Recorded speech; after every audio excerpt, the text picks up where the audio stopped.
A question for the professor. How important is it to have disaggregated data by race as it pertains to incarcerations? It is fundamentally important. We can't understand the challenge without understanding how it disproportionately lands on some communities. I gave you just a little hint of that when I pointed out where you will see very young people in federal penitentiaries. They're almost always Indigenous. We have to have a conversation around race, and part of the diagnostic has to include the acknowledgement of systemic bias in a lot of the process that lands people either in backs of police cars or in first appearance courts or talking to parole and probation officers. Same thing true with gender?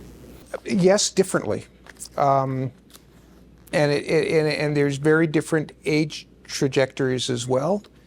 Many young women who find themselves in conflict with the law are in conflict because of highly identifiable key experiences and influences in their young life. But it often has to do with exploitation of one sort or another. It is a little bit different for young boys. That is an influence, but I think of the gender difference that the good doctor could tell us about as well in terms of brain development and impulse control. And when you're looking at what happens in federal penitentiaries, there's also very different pathways once you're over 18 for who it is that ends up in a federal penitentiary. And so women's criminality is broadly speaking enabled by male influences as well, and also tends to be a little bit more reactive, and as opposed to intentional. And that also results in what happens behind bars. Women will often begin to self-injure once they're in a place of custody as a coping mechanism. Men who self-injure, it tends to be much more instrumental. A woman will hurt herself so that she feels some control over her experience. A man will hurt himself because he wants to get some benefit out of it that's externalized. If you don't do this, I'll do this. I'll hurt myself. So, yeah, gender is important, but it's differently important than what I was talking about in terms of race. Hi, thank you so much for your presentations. As you're speaking about gender and you're speaking about racialized populations, disproportionality, one of the things that comes to my mind is thinking about transgendered persons that are involved in the justice system. Can you say anything about that with respect to brain development or with respect to just in terms of what research, disaggregated research may be saying with regard to folks being in the justice system? My brief answer is we don't know. It is a population that has been drastically under-researched. I mean, the census only started asking about gender identity in 2021, and that was only for folks over 18. So we don't have, I think it comes back to the same, similar principles of who is missed, who does not, who systematically gets excluded from research and therefore gets excluded from policies that may benefit them, right? Just as, and the biases inherent in that. So it is not a population that we have robust enough data to be able to comment on, sort of the diversity in brain development. Other than that, there is some preliminary data to show that there are differences in brain development for transgender and gender diverse youth. But what the implications of that may be, we do not have the clinical populations yet or the dedicated research resourcing to be able to understand yet how that may manifest, over the life course. But it's it's a very important question to be asking. And again, is another population that tends to get overlooked. One population that we have had quite a bit of data for some time, and that's been targeted for quite some time for remedial attention to keep them out of prison, is our Canadian Indigenous population. So I think we can extrapolate a bit from that and the problems with that remedial effort for how what Peacebuilders is talking about today can help all groups that have vulnerabilities that deserve specific attention. So just this week, a judge, Justice Chamberlain, in a case called Pothier, sort of decried quite publicly the lack of meaningful alternatives to incarceration in our society. And he says in his decision, dealing with an Indigenous man with a long record in and out of jail starting at age 21, His Honor Justice Chamberlain says, we keep putting you in and out of jail, our society, talking about specific deterrence, talking about all these things. And he asks rhetorically, to what end? Where has the community been better protected or better served? How have these sentences failed to address, I'm actually quoting, how have they failed to address what you need to become the loving and caring person I see? That's something the judge wrote in his decision. And what he talks about in his decision is the idea that judges are frustrated because they don't have alternative places to turn to other than jails to deal with offenses. That's why we think that creating those alternatives through restorative programming can be so transformational for all sorts of individuals who have vulnerabilities that cause them to need a more humane, empathetic justice system. Is it fair to say that your neurological research tends to confirm much of the social scientific research that Howard has been engaged in for many years?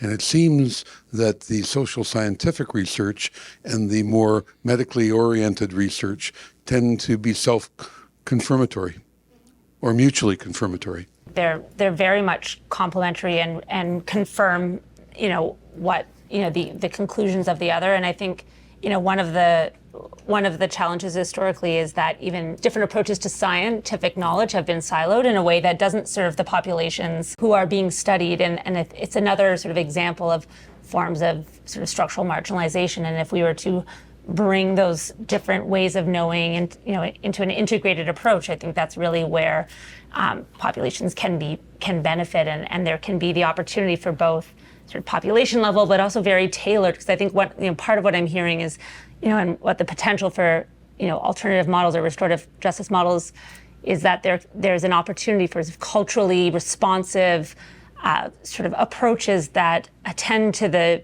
diversity of needs that any one individual may have, while also drawing on the base of, the broader evidence base that underpins sort of the commonalities between different communities. So I think there's, that ability for that nuance, I think, happens when you marry the social science and the medical science. Any thoughts on how we move Ontario and the rest of Canada forward to moving the yardsticks from 18 to 25, at least in the way that Manitoba seems to have done it and has done it with some degree of success? So Manitoba has put its baby toe in the water on this with that adult FASD docket, and I think it's really important. If we think about FASD and you talk about impulse control and the developing brain, and you think about the fact that we don't actually still screen everybody that's going into jails and prisons to understand how to interact with them and how to program for them, even though there's some research that shows it's at least 30% of those populations. It is probably double that. So if you're dealing with somebody who doesn't have, or who lives with a brain injury, and so they respond to their social environment differently, and they respond to instructions differently, and they respond to discipline differently, what are their chances for getting a positive experience out of incarceration if you treat them just like everybody else? So there's lots of things we can do that are policy-driven and help us make adjustments and fine-tune our responses. And those are all necessary and they're important. But frankly, I'd like to think about that kind of change differently now. We talk about Peacebuilders as an alternative process. I'd like to actually see the courts be the alternative to Peacebuilders, right? Like I'd like us to restructure our own thinking and our own brain development around where do we want to put our emphasis, and do we want to invest heavily in making jails more therapeutic, or do we want to invest heavily in making communities healthier? So for me, it's some fundamental rethinking about all of that. And I know that's big and it sounds sort of, either utopian or naive, and it's actually neither. Because we do it idiosyncratically. I mean, look at how long Peacebuilders has been around. So we support these things, but we don't change our structures to actually make sure they grow and they become rooted. And so we just need to do more of what we know has worked. And I think we can get there. What works in our approach is that we are able to provide a huge amount of attention, individualized attention over an extended period of time to every young person that gets referred to the program. So that it's not just the probation officer that sees somebody in a caseload of 60, I've got a half an hour and I'll see you next Tuesday.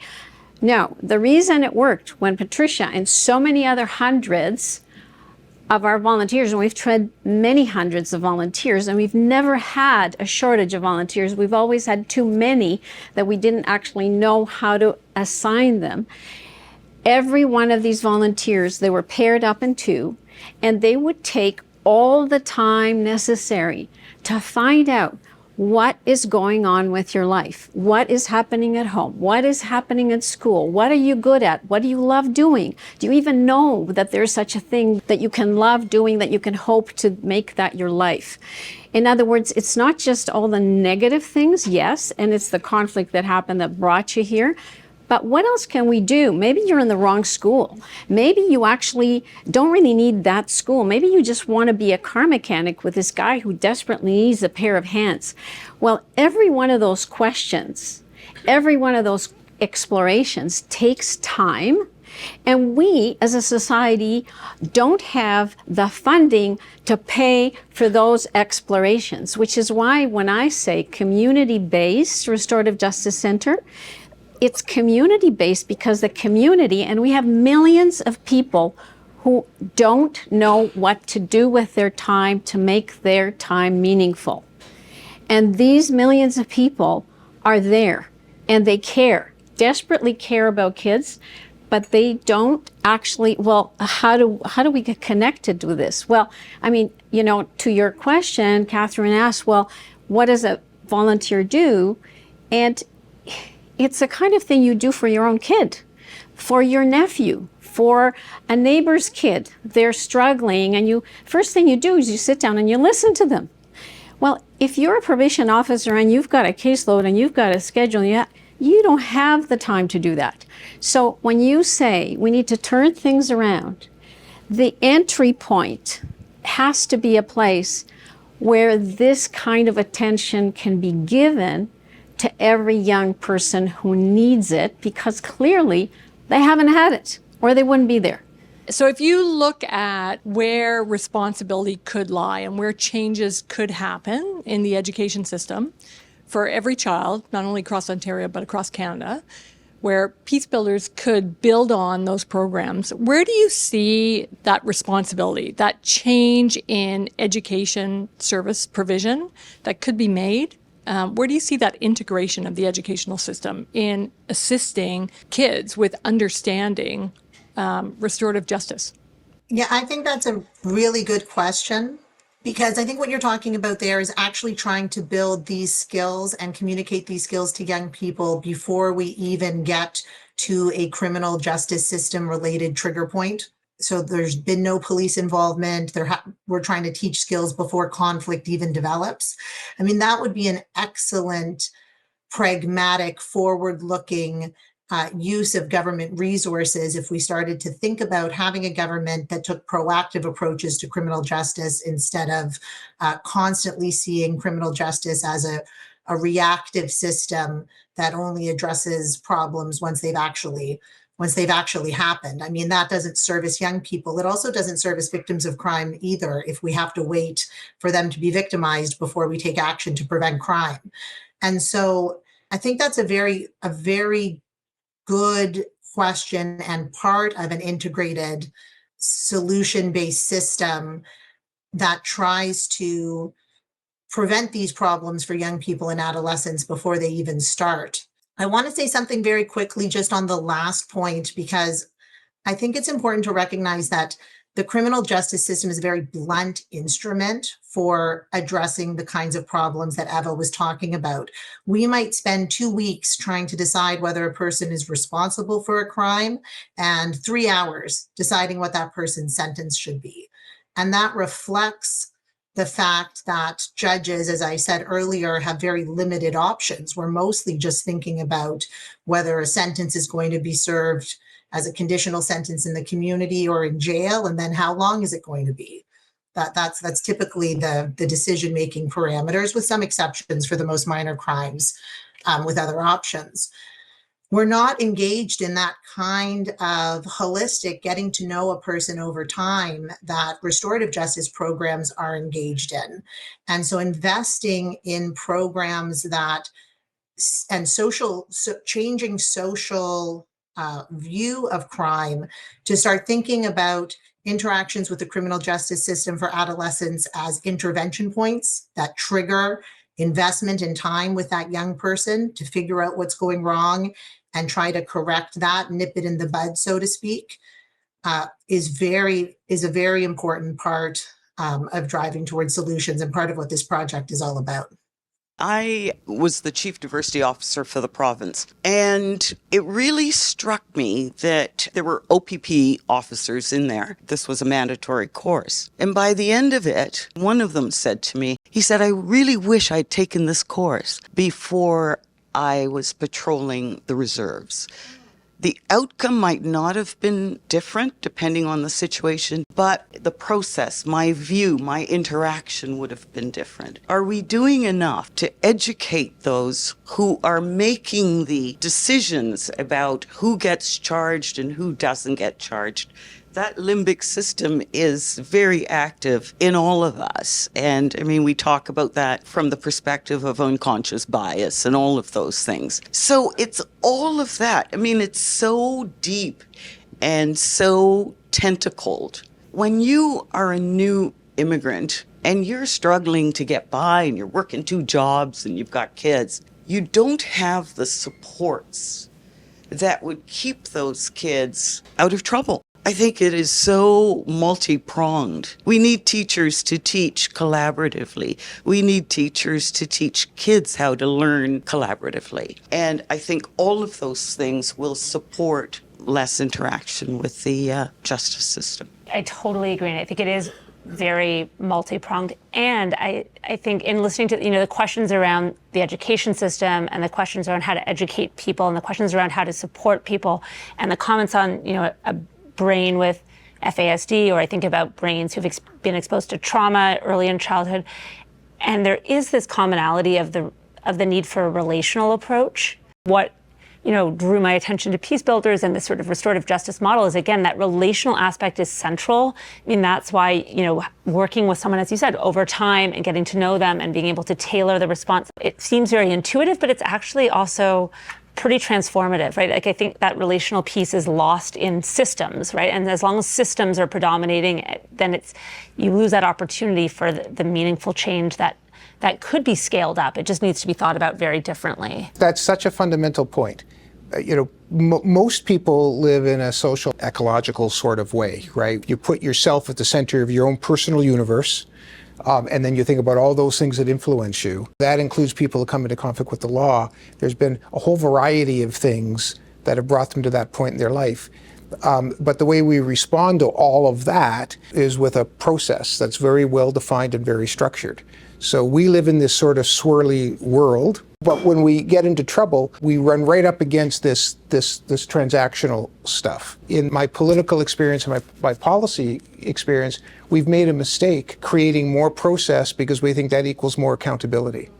And it actually doesn't. It just equals more process. And if you look at it in terms of achievement, if we just think about what's happened with that kind of thinking, where that's led us to with the overrepresentation of Indigenous men and women in federal corrections. In 1992, the Corrections and Conditional Release Act was passed by Parliament, and it embedded in it specific sections to try to deal with what was then recognized as a critical overrepresentation of Indigenous men and women. It was about 3 times their population representation rate. That was in 1992, so it was about 12%. By the time I became correctional investigator at Canada in 2004, it was about 24%. It doubled. And it was then considered to be a national crisis. By the time I left being the correctional investigator in 2016, it was at 35%, and today it's at about 48%. So, and since all then, we've had the Truth and Reconciliation Commission, the inquiry into murdering and missing Indigenous women and girls. So we paid a lot of attention to it, but we're paying a lot of attention at all those transaction points and not sort of getting to root cause. And unless you get to root cause, you can do all the process you want. The school program where we've had circle rooms, kids have been able to come in and actually spend time talking through whatever was going on. And the 2 schools that we have spent time in, the first one was an 80% drop in school suspensions. If you translate that into money that wasn't spent on school transfers and discipline and expulsions and all of the rest of it. In the second school, Central Tech, 1,500 kids. We had a circle room there for the full 2 years. By the end of the second year, the suspension rates at Central Tech, which is 1,500 students, kids from gangs all over the city, the decrease in suspensions was 60%, which I personally was even surprised. But it is all attributable to the fact that there was a place where kids who needed time and needed attention and needed to talk and needed to work things through had that opportunity. And our school program is actually an incredibly important and critical part of what we do. How do we convince the government to spend more money, spend more of our tax dollars on prevention and restorative justice and less on incarceration? In all your years, Robert came on online. Money itself isn't the problem. It's the priority we put on how it's spent is the issue. And so to convince government, we have to keep on reminding them of the huge ROI, the huge return on investment of those preventative things. It's way cheaper to stop a kid getting into so much trouble that they end up in a federal penitentiary than it is to keep them in that federal penitentiary and spend $180,000 a year to keep them behind bars in Millhaven. I just wanted to go back to a question that spoke a lot about some really big problems of addressing systemic bias in policing and a lot of big, messy problems, I think as Howard put it, or swirly problems. And I think we can be a little bit more optimistic than that. I think that these problems can be addressed constructively and meaningful change can happen quickly. So the YCJA is a really good example. The YCJA gave police a very clear series of things that they had to think through and consider before they laid a charge, and then gave prosecutors other potential options to think through before they pursued that charge. And I'm talking about extrajudicial sanctions, extrajudicial mentions, cautions, and all sorts of other things. And there was a formal mechanism for that. And so I really believe, perhaps optimistically, that if we give police officers options, formal options, and we begin communicating messages, communicating the message that these alternatives are meaningful. They're not some light way of not addressing crime, but they're actually very difficult rehabilitative programs that can be alternatives to laying a charge. I do think that we can see some of those drastic changes for adolescents that Howard showed us occurred with people under the age of 18 after the introduction of the YCJA. So maybe that's just an optimistic note to end this presentation on, and one pragmatic idea we can think about to drive this project forward. Thank you to our speakers and our audience.